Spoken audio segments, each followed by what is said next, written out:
The 2025 schedule has been released for Texas A&M, and man, it's a gauntlet.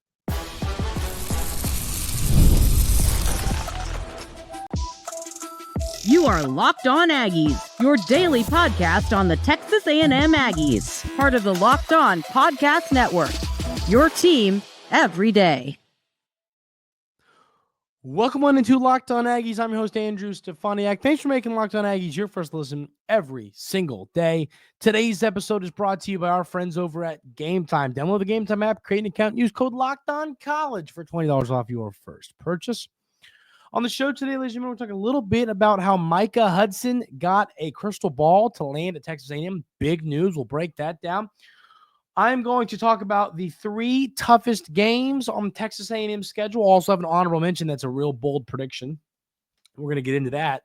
But we're going to start the show running through the schedule and talking about thoughts and break it down. So yesterday was the schedule show reveal for the 2025 football season for all SEC. And let's get to it. So in week 1, the Aggies will play UTSA at home. In week 2, they will play Utah State at home. In week 3, the Aggies will travel to play Notre Dame. Going to be a tough one. Bye week, then you start SEC play at home against the Auburn Tigers. Next week after that, you're going to host another SEC game with Mississippi State coming to town. Then you're going to have the Florida Gators coming on into town. Then the rivalry at Jerry's World is over. You're going to head to Fayetteville to take on the Arkansas Razorbacks on October 18th. Then in one of the tougher games of your schedule, you're going to go play the LSU Tigers in Baton Rouge. Got a bye week. Then out of the bye week, you're going to Missouri. So that is, obviously there's a bye week mixed in it, but 3 straight road games. Then on November 15th, you've got the South Carolina Gamecocks coming to town, a game where you'd like to get some revenge. Then you play Samford at home, and you finish things off once again in Austin against the Texas Longhorns. So, first of all, early take for this schedule is, man, I really wish we could flip things and have played this schedule last season and this year's schedule next season. This is no joke. Road games. I mean, it's the flip. And I don't know if I'm bought in on Missouri anymore. If y'all are, let me know. But this year we talked about the reason Texas A&M schedule was so manageable. You play the Notre Dame Fighting Irish at home, the Longhorns at home. You play the Missouri Tigers at home and LSU at home. All games that we anticipated being top 15, tough games. Your road games were Auburn, Florida, Mississippi State, teams we were kind of like, South Carolina teams, we were like, well, a couple of them will be okay, but they're not going to be great, right? That was kind of our thought process. Well, now that has completely flipped on its head as you are now going to play the Longhorns in Austin, the LSU Tigers in Baton Rouge, Notre Dame in South Bend. You're going to play Missouri and Columbia. All of these games are going to be flipped on the road. And I'll tell you this. I think we've talked about this.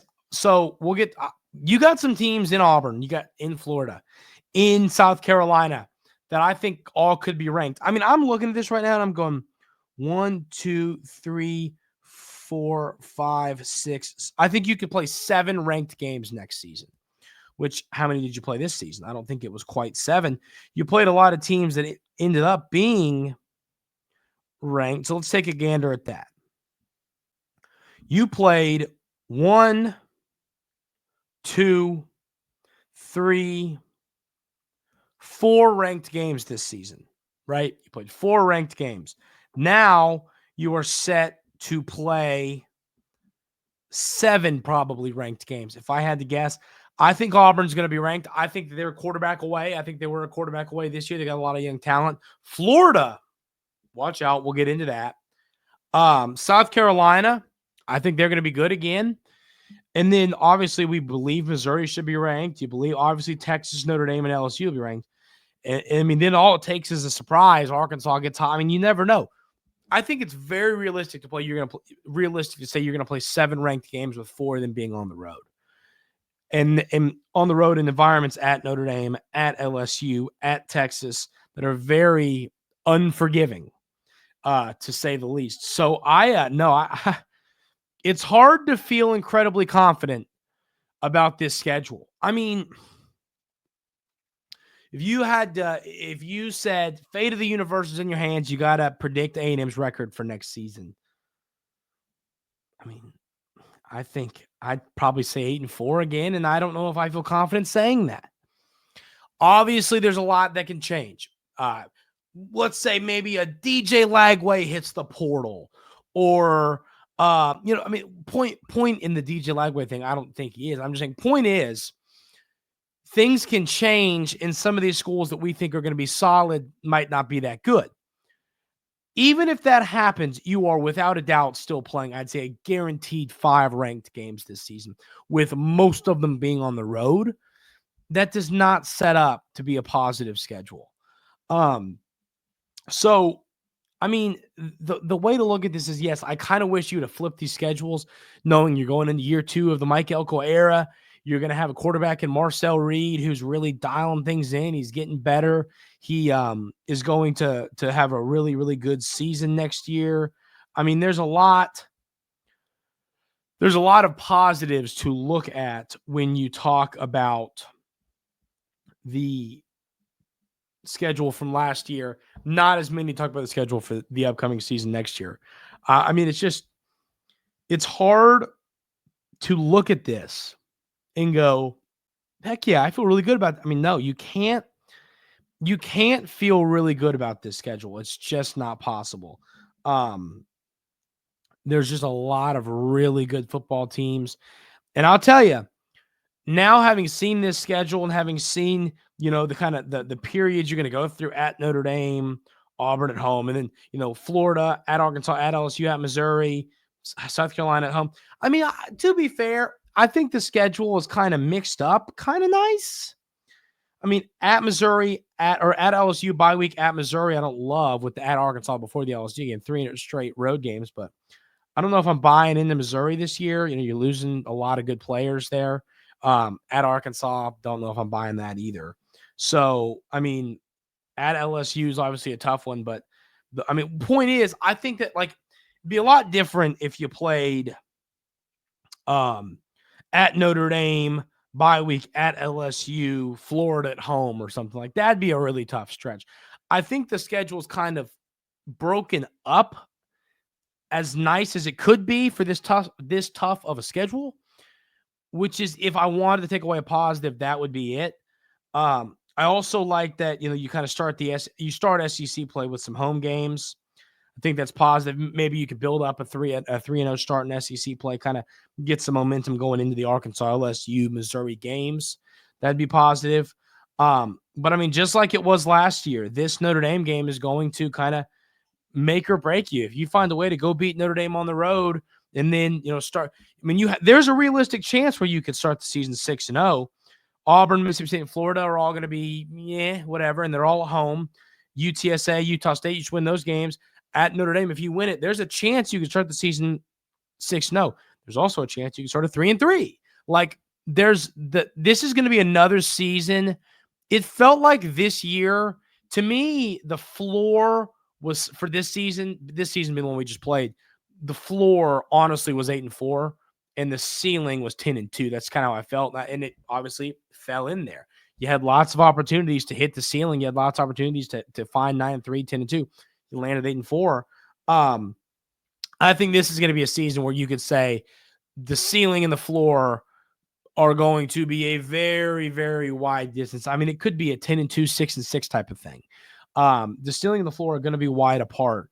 So, and we'll obviously, let's get through the portal. Let's see how other teams do in the portal. We're not going to just immediately jump into this and say, well, I mean, you're going to lose a lot of football games. We're not going to do that. Let's sit and let's talk and let's figure it out, and let's look more at the schedule, or in the portal and see how other teams do before we kind of make that decision. But I'm going to talk about the 3 toughest games in an honorable mention.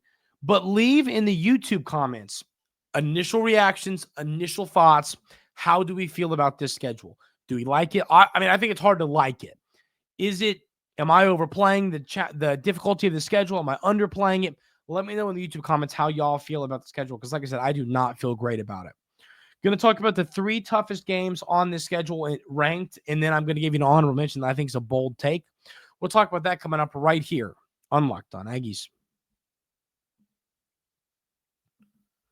But first, I got to tell you about our friends over at Game Time. Game Time is the best place to buy all of your tickets. I absolutely love the Game Time app. It's the only place I'll buy tickets to any sporting event I'm going to go to. I love how easy it is to use. I love the prices. I love how when I want to decide where I want to sit, I can take a look at the app and I can say, okay, you know what? I want to sit here. This is a good view for whether it's a sporting event, a concert, going to see a comedian, whatever it might be. Game Time is the best place to go get your tickets. Take the guesswork out of buying tickets with Game Time picks. Download the Game Time app, create an account, and use code LOCKEDONCollege for $20 off your first purchase. Terms apply. Again, create an account and redeem code LOCKEDONCOLLEGE for $20 off. Download Game Time today. What time is it? It is game time. So the 3 toughest games on the schedule for me. The number one, or excuse me, the honorable mention, I don't want it would be making a lot of sense, Dave. Let's build up a little momentum, right? The honorable mention game to me is, drum roll, because I think this is going to be a surprise. Let's do this. All right. Before I say my honorable mention game, I want y'all to go in the YouTube comments and guess the honorable mention game. And guess the order if you want. I'll give you 5 seconds. 5, 4, 3, or I guess you could just pause it. But let me know in the comments what you think. Honorable mention game, guess my order of games. I want to hear y'all's thoughts, see if we agree. Set, we're going to get into it. The honorable mention game, when it comes to toughest games on the schedule, is Florida at home. Some might say I'm crazy. You might say at Missouri is tougher. I think that this Florida game, so there's games.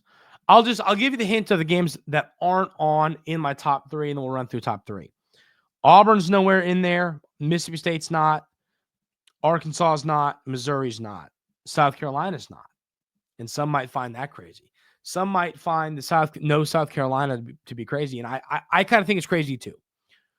I have a feeling that DJ Lagway is going to take college football by storm. I think he's if I might put money on him to win Heisman. Like, I have that much confidence in the future of him that I think he's going to take Florida. If Napier, who they kept around, did a solid job with a tough schedule this year. I mean, genuinely, with that schedule, he did a heck of a job. Knowing all that, he did a heck of a job. They kept him around. And I think the future for Florida is in a good spot. So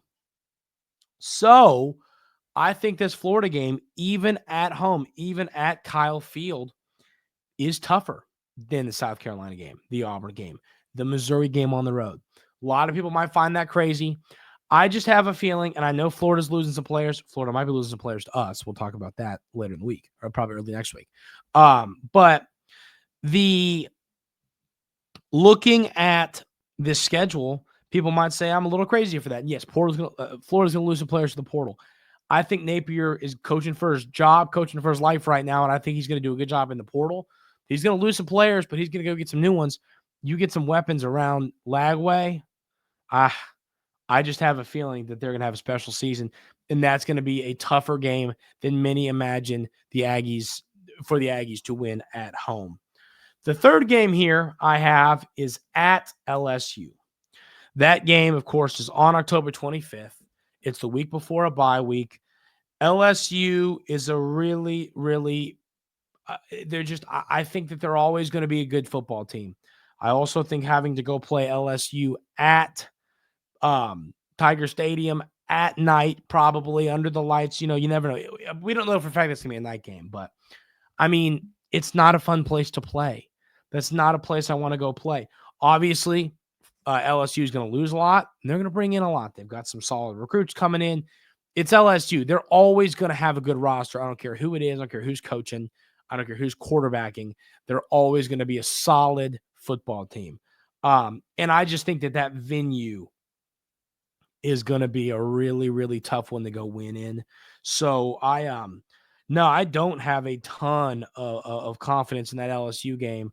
It's going to kind of depend what the future looks like at some different positions there.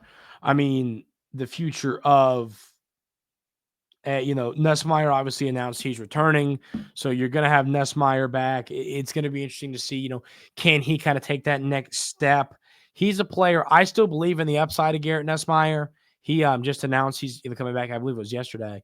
And he's a guy with a lot of upside that I think that at home we saw, yes, he's liable to make some mistakes. He's liable to make some bad decisions, but he's also liable to throw for 400 yards and 3 touchdowns. So that is not going to be a game where I know that we beat LSU this year and did a heck of a job coming back in that game. I don't think this is going to be a game where you're going to walk into Baton Rouge and just beat this team substantially. I think this is going to be a really tight football game. So that's why it's number 3 for me. Number 2 is at Notre Dame. It's Notre Dame. They're always going to be good. Same as LSU. I don't care who's quarterbacking. Don't care who's playing. I know they're going to lose a lot of great players on defense. They're going to go get more great players because it's Notre Dame. It's a historic program. They do a lot well over there. I believe in the coaching staff. I believe in the recruiters. There's a lot of just talent at that school, whether it's the staff, whether it's the players. So Notre Dame, to me, is the second game when it comes to most challenging on this schedule. It's also at Notre Dame. It's going to be a fun venue to go play in. I'm really excited for that. That's a game I'll probably go to. I'm actually really looking forward to that. I've always wanted to go to a game at Notre Dame, so I will probably go to that one, cover it. It'd be a good time. I'm kind of looking forward to that. And I recommend all y'all taking that trip. Let's do it together. It'll be a fun one. I think that's going to be an interesting ball game where the Aggies are going to look for revenge. Notre Dame came to your house in week 1 and kind of, I wouldn't say fully embarrassed you, but definitely kind of embarrassed you. And knowing that, I think that you should want to go on the road and beat them in their home field. So I'm kind of anxious to see how the Aggies play in that game. They need to show up. They need to have a good showing in that game. So I am really anxious to see what team shows up. And obviously, we're so far away, ladies and gentlemen. We don't know what any of these rosters look like. We don't know what our rosters are going to look like. There's a lot to be figured out. We're nowhere close to making predictions and stuff like that. But I'm just telling you, based off history and recruits and players coming back, I think that's why I kind of have these games ranked the way I do. Number 1, without question to me, is the Aggies matchup at Arkansas. I'm just kidding. It's obviously at Texas. The game at Texas, I mean, I think you can use the word embarrassing for what happened against Texas at Kyle Field. It was obviously they only won the game by 10 points. It was 17-7, right? I kind of gotten that out of my brain. Was it 17-7? Yeah, 17-7. So I don't know if I use the word embarrassed, but you couldn't do anything on offense. Your only points were a pick 6. I don't know. So you could make the argument it was a bit embarrassing. And now, so in the revival of this rivalry, huge game, a lot of excitement, a lot of anticipation, year of talking about it, and then that's the product you put out. The Aggies just got to be better than that. They weren't good in that football game. So you've got to go to Austin and make a statement. You've got to prove. Right now, you are little brother status, and A&M fans yell at me. I don't care. It's reality. We have to face reality. You have to change that. You have to, and at the end of the day, maybe we're going to steamroll them in baseball this year. Maybe we'll steamroll them on the hardwood, whatever. You know what I mean? All that stuff could be true. But at the end of the day, a lot of this rivalry is going to come down to what happens on the football field. We all know that. If you don't want to be considered the little brother, you have got to go start winning these football games. And I believe down the road, the Aggies will be able to do that. They're recruiting well. They've got the right staff. But I believe Texas is moving in the right direction as well. So you've got to find a way for this to start being an even matchup where we see it being 6-4 or 5-5, type of game every 10 years. that's what you want a rivalry to be. You want it to be back and forth and fun. Obviously, I'd like A&M to win 10 out of the next 10, but that's not going to happen. So those are my 3 toughest games on the schedule. And then the honorable mention. Let me know in the YouTube comments. Maybe you stopped to comment earlier, but let me know what is y'all's. I'm kind of curious to see what everyone has to say about that. We're going to talk a little bit about Micah Hudson. We got a crystal ball to land him. I'm going to tell you why that is so huge coming up right here on Locked On Aggies. But first, I want to tell you about our friends over at FanDuel. Get ready to tackle the NFL action with FanDuel, America's #1 sportsbook, because right now new customers can bet $5, get $150 back in bonus bets if you win. The FanDuel Sportsbook app gives you everything you need to place live bets on the NFL all in one place. So when you get a hunch in the middle of the game, you can check out the latest stats, view live play-by-play, and so much more on the same page where you place your bets. Just visit FanDuel.com to join today. You'll get started with $150 in bonus bets if you win your first $5 bet. We got Thursday Night Football coming up tonight, ladies and gentlemen, which should be a fun one. I think this it's Rams 49ers, and obviously you got some banged up teams, but I'm kind of excited to see what ends up happening here. I think it's going to be a good football game. So if you agree, go take the action over to FanDuel. Once again, that's FanDuel.com. Never waste a hunch or make every moment with FanDuel, an official sports book partner of the NFL, and of course, the Locked On Podcast Network. So the Aggies land a crystal ball from Pete Nakos, who's kind of like the guy when it comes to the transfer portal. Land a crystal ball to land Micah Hudson. You know, we talked about of the receivers we're after, of Concepcion, of all of these other why have I forget the guy's names from yesterday we talked about? Let's see. All right. Nick Anderson from Oklahoma, the kid that didn't play this year but had about, 900 yards. And then Mario Craver. Of those guys, Hudson is #1 on my list right now. And I talked about that. I said that on the show yesterday. And it was funny because that's when it was announced that we got a crystal ball to land him. I think the upside, I saw some people referring to Micah Hudson as a bust. I don't think he was a bust. I think he was just at Texas Tech. I think he made a bad decision where he wanted to go to college. And I think that's on him. I said that when he committed. We were obviously a part of his recruitment when he committed to Texas Tech. I remember, I got to find the episode, seriously, because when he committed to Texas Tech, I said, I think he'll be at Texas A&M next season. I remember I said that. I want to go find it because I knew exactly what happened was going to happen. So, you know, it's going to be thoroughly interesting to me to see kind of what the future looks like for Hudson if he picks Texas A&M.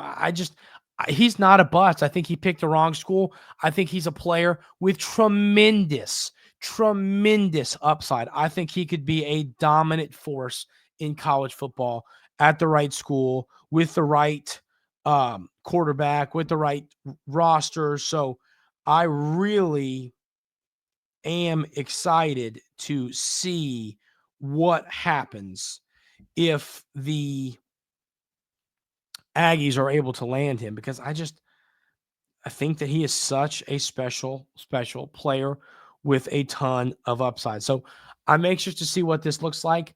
I'm anxious to see if we get him. Obviously, no decision's been made yet. I think one's coming soon.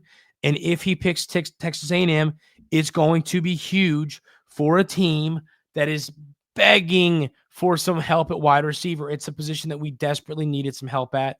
And I think that the Aggies are going to be getting that if they land Hudson.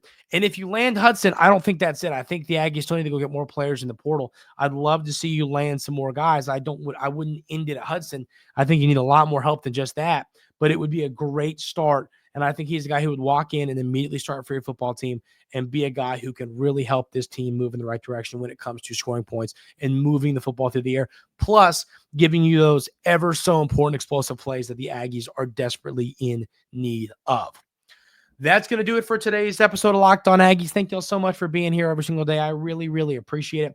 If you haven't already, hit that subscribe button on YouTube, hit the like button. Both those things help. If you're listening on a podcast platform, which once again, if you're listening on YouTube, you can find me wherever you get your podcasts at Locked On Aggies, same name, and leave a 5-star review there. Leave a like, subscribe. All those things help the show out a ton. Really appreciate all the support I get from y'all on a day-to-day basis. Love y'all. Hope everyone has a great rest of the Thursday, and we'll see you on Friday right here on Locked On Aggies.